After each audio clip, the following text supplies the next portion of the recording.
বাংলাদেশের গার্মেন্টস সেক্টরের মৃত্যুও মনে হয় চট্টগ্রাম থেকে হচ্ছে। আমাদের এখানে একসময় 700 গার্মেন্ট ছিল, এখন 300-রও কম গার্মেন্ট।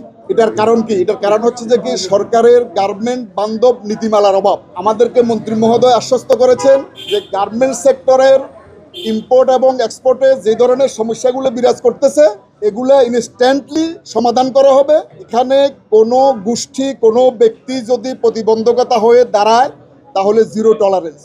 ওদেরকে শুধু এখান থেকে ট্রান্সফার করে খানতে হবে না সরকার, এদেরকে ওএসডি করা হবে। এটাই আমাদের আজকে বড় অ্যাচিভমেন্ট ছিল। এটা আর একটা ব্যাপার ছিল, আপনারা সবাই জানেন দীর্ঘদিন যাবৎ 2000 সাল থেকে শুরু করে আজকে পর্যন্ত বেশ কিছু বিদেশি শিপিং লাইন কোম্পানি তারা উইদাউট ব্যাংক ডকুমেন্ট বিদেশে আমাদের পণ্যগুলো ডেলিভারি দিয়ে ফেলতেছে। এর কারণে হাজার হাজার কোটি টাকার বৈদেশিক মুদ্রা আজকে অপ্রত্যাবাসিত রয়েছেন।